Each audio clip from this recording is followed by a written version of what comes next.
And we weren't even supposed to go to ICU. We were really supposed to go to the CCU. Yeah, I remember seeing that too. We were really supposed to go to the CCU, but the CCU was closed. So they had to bring her to the ICU. Yeah, so that was frightening because when they had me on the was that gurney? It was called a gurney. I didn't like that. I didn't like being transferred from the bed to the gurney. That hurt really bad. I know that sucked. I tried to help them out. Like, I was like, let me get the other side, because they sucked. They did the best they could with somebody that's like not really giving them much motion, but it sucked. That sucked. And I remember just like down the hallway and like seeing all the lights. In the movies, the way they depict people going down the hallways is actually exactly what it looks like. Like just when you're out of it and you're just seeing the lights flashing by. So of course my mind is going to what happens in the movies. Devastation. They get to the CCU and I'm like, they're like, oh, it's closed. The thing is closed. But they just seem kind of scattery to me. I'm like, okay, it's closed. Well, don't y'all know what we're doing here? Go to the next phase. Like I didn't like how frantic they seemed, because it made me more like, what's happening? And then get to the ICU, and then go ahead, because that's pretty much, that was where you stopped off. Go ahead. So yeah, we got to the ICU. That's when Miss Cheryl was there. It's very frantic in the ICU. I mean, it's the ICU. I mean, you got sirens going off, nurses running around. I mean, it's very loud in there. I mean, I feel like I was telling White, I feel like people was dying left and right. I'm like, dang, like what's going on? I felt very bad because literally our machine, she just had to come in there and tap the button to turn it off because her blood pressure was still low. So of course it kept I guess trying to notify like, hey, blood pressure is low, but it's been low. Right. So it just kept going off like every 5 minutes, and they would have to come in and turn it off. I was like, I remember telling her, I was like, yo, I can turn it off if you need me to turn it off. I mean, somebody dying on the table, I don't need you coming in here just trying to silence the button. Like, I can do that. I can do that for you. That's the least I can do.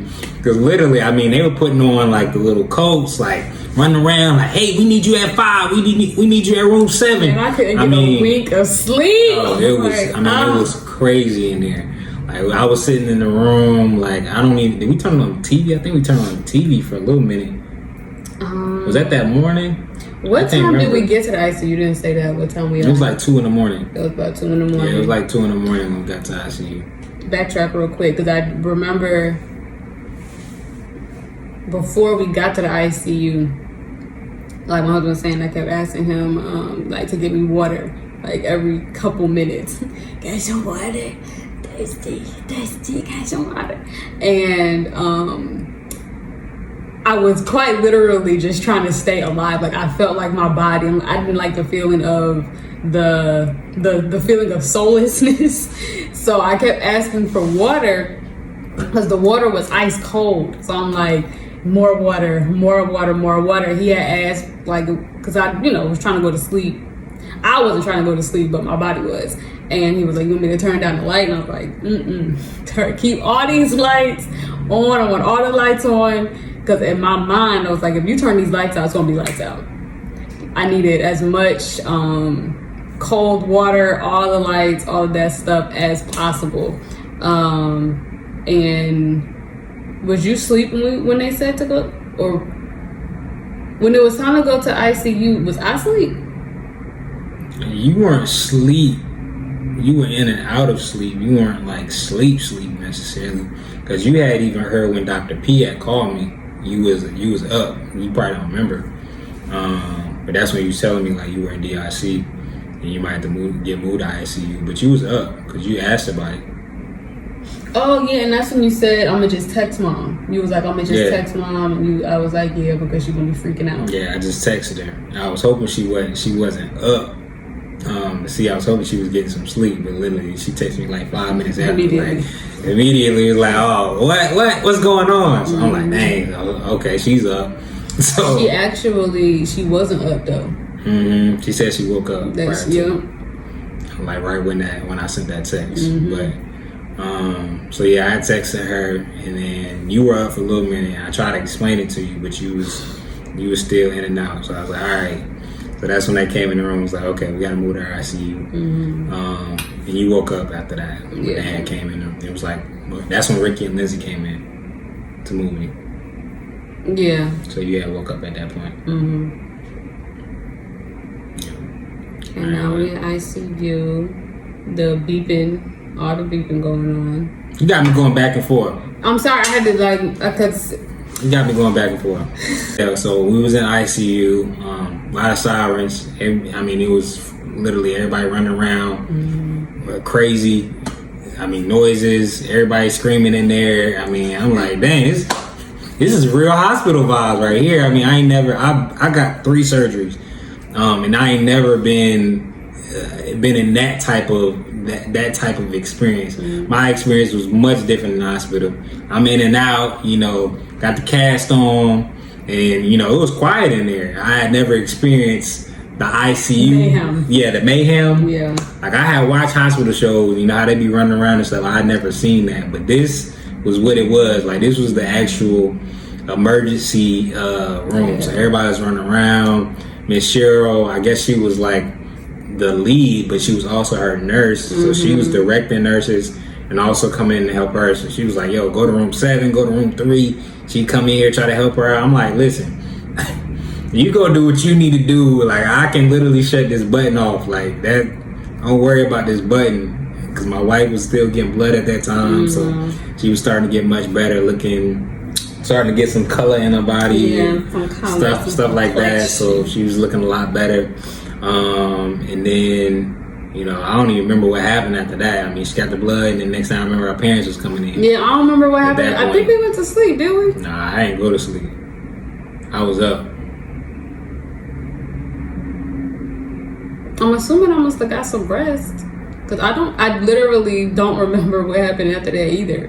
I just remember the whole night the same. Yeah, I just remember the beeps and people coming in and out. That's all I remember. But at that, only thing I really remember is our parents coming in. And then Doc P came that morning too. Yeah.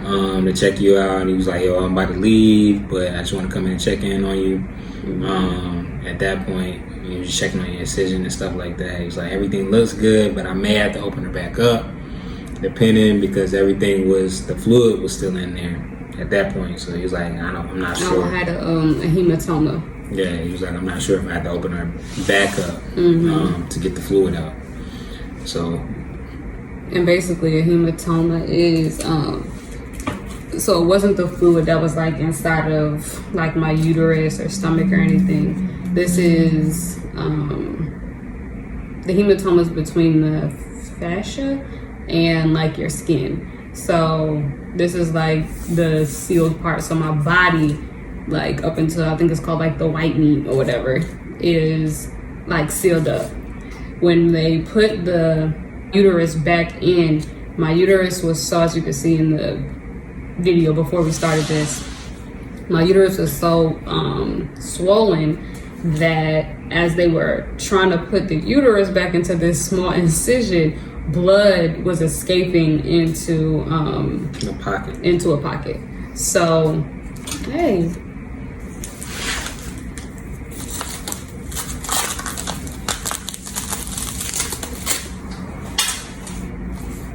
Why you do this? Because this is how I was looking, like on top of your body. Oh, okay. Okay, so let me get that. Okay, so the blood, this is like the fascia, right? So this is like I think he explained it as the white meat. And then it wasn't the white meat. I think the fascia is the white meat. Like when you cut down and it'd be like, I'm gonna cut you to the white meat. The fascia is the white meat. That's what he was saying? Oh, okay. Yeah. So this is like the white meat. The blood, this is the top layer of my skin, stomach, all that stuff. So it was kind of sitting up like this around my incision. So all of this was just filled with blood. And then you have my incision right here. This is actually a really good thing. Thank you.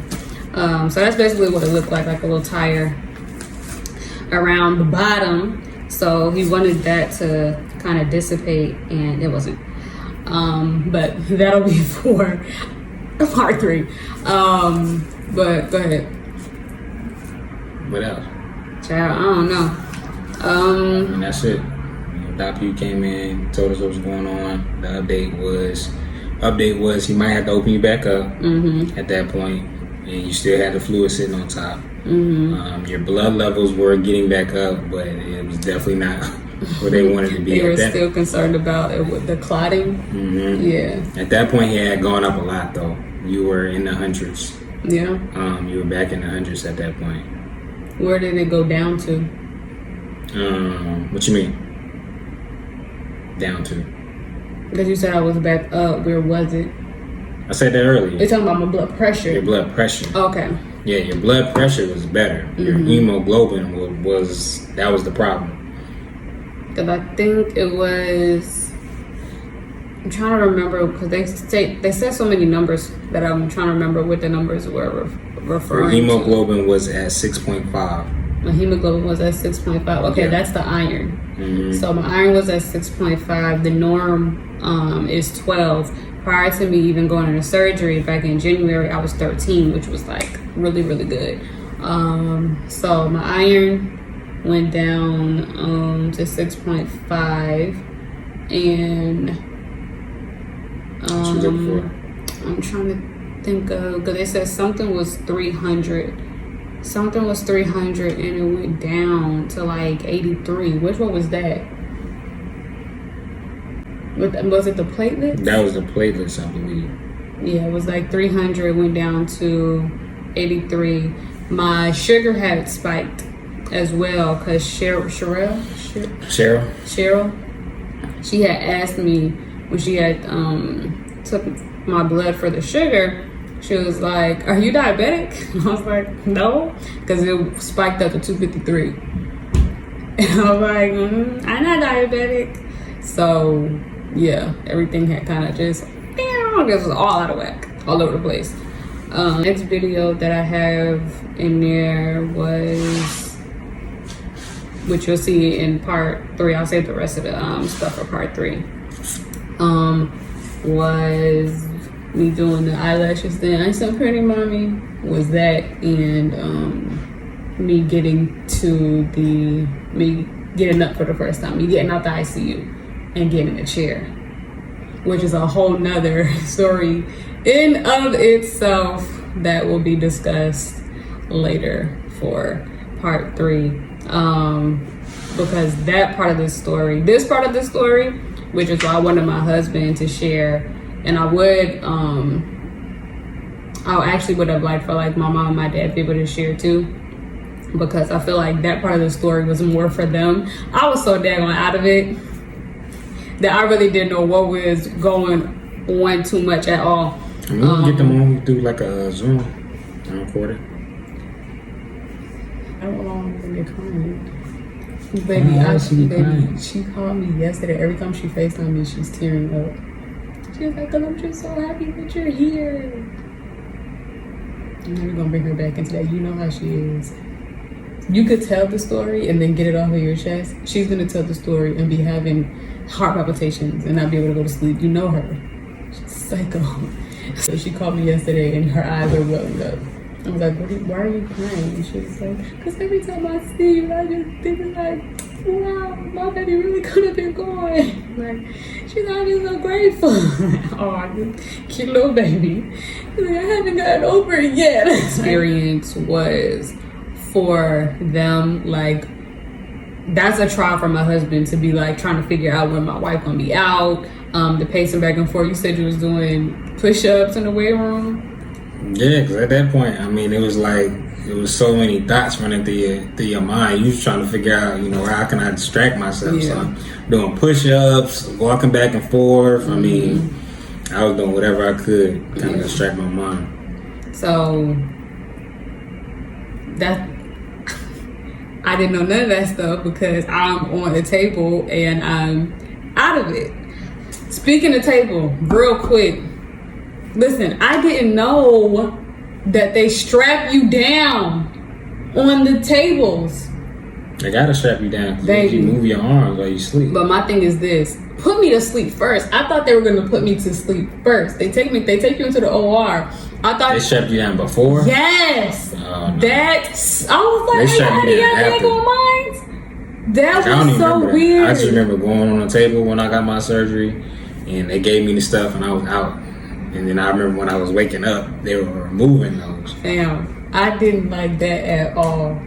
One of the ladies looked like a creepy, scary horror movie lady. She was white woman, and she was just standing there with something in her hand like this. She didn't say good morning. She didn't say nothing to me. She was just standing there.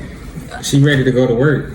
I didn't give a dang on none of that. You about to open me up. Say something to me. I don't care about none of that. And I'm watching her like strap me down, and then the arms was one thing. When she went to strap my legs, I was like, hey yo.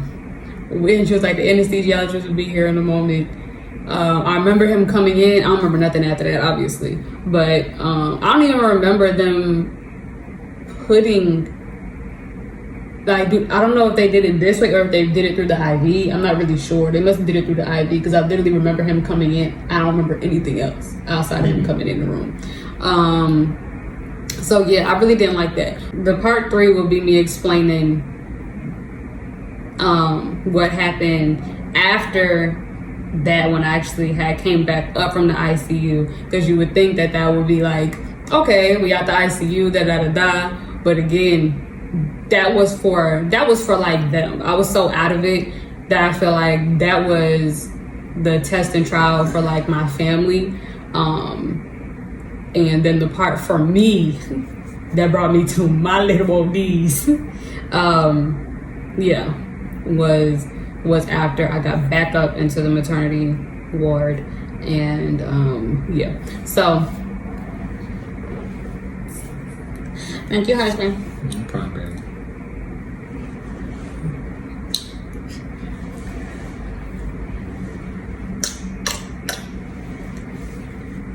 How do you feel now? How do you feel now? I mean, about what? Like at the whole situation, like hindsight. I mean, the word I want to say to explain it, I can't say, but it was What's the word you trying to say? a shit show. Is what I want to say. It was a shit show. But as far as like, no, continue. Then I'm gonna ask you to follow up. Continue what? Continue what you're about to say. Then I'll ask you a follow up question. I'm trying to even explain a word for it. It was definitely an experience. It was definitely an experience for sure. Very chaotic. I just remember no sleep. A lot of no sleep. And I mean, I was just trying to really focus on you. So it was, in my mind, it was just like, okay, well, what can I do to make you better? So I wasn't even thinking about nothing else. So, okay, you need water? I got you. You get your socks off? I got you. Hey, what you need type of thing. So it was just, it was a lot of chaos. I was definitely worried about you the whole time. But helping you was helping me keep my mind off of the worst things. So when you were saying get water, that was like, okay, I can do that. I can do that. I may not be able to stop that pain, but I can get you some water now. She talking. Hey, I can take your socks off. I can rub your feet. So that stuff was helping me keep my mind off of everything else going on. So, but it was definitely chaos. It was just a lot of worrying, a lot of screaming on your part, sleeping on your part. Yeah, that's all I can say. It was. You said screaming. Yeah, when you was in pain. Oh, that's the part 3. The screaming is the part 3. I was in pain. Oh my god!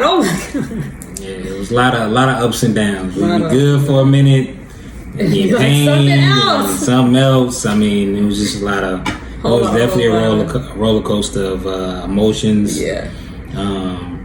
Roller coaster of everything. I mean, was up and down every day. Every day. Till this day. Every 2 hours, every 3 hours, something different. Yeah. So, follow-up question. This is the last question. What did it do for like your faith? Because you have to be having a conversation like with you and Allah at that moment. So what was that like? I mean, that's all I could have at that point. Cause I mean, like I said, like I thought she was, I mean, I was thinking of the worst. Like, oh, like she may be dead at this point. I mean, he ain't came out, he ain't told me nothing. At this point, I'm like, dang, my wife might be dead on the table and I don't even know. I can't even go up there. So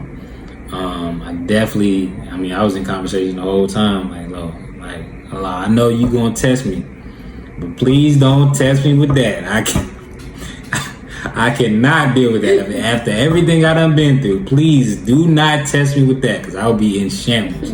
So at that point, I was like, she can't be dead. Cause I know Allah will not test me with that. Not right now. That cannot happen at that point. I'm like, listen. I was like, okay, so at that point, I'm thinking in my mind, when you were in surgery, I was thinking, what did go wrong? I know it ain't that, but something is definitely wrong. So when he said you was bleeding out on the table, I was like, okay, we can deal with that, because all you gotta do is stop bleeding, and then she can come out. So once he said that, I was like, okay, that's something we can deal with. That's something we can work with. And even when you came out, when you were lifeless, it was just, okay, Allah, what can we do to get out of pain? What can we do to, help her get some blood in her body, help her get her blood levels back right. So that's literally all I was doing. I was like, okay, Allah, what's next? What can we do? Get it to the next stage. Let's get out of this. Let's move on. Let's get it to the next stage. Okay, she getting life back in her body. What can we do to get her moving? Okay, she moving now. What can we do to stop that pain and incision? I was just trying to work on getting you to the next stage, and that was keeping me from worrying about you as much as I was, because I was really worried about you. But I was also focused on whatever we had at that moment to deal with. So yeah, that's it. It was definitely a trial for sure. It still is a trial to this day, boy. Ooh-wee. Still is a trial. That's a baby boy. Thank you, husband, for sharing. Thank you for coming on the camera. He don't like being on the camera like that, but he do so good on the camera, don't he? Nah. Comment below if he do good on the camera. He do good on the camera. I don't like being on the camera. It's okay. I can get on camera.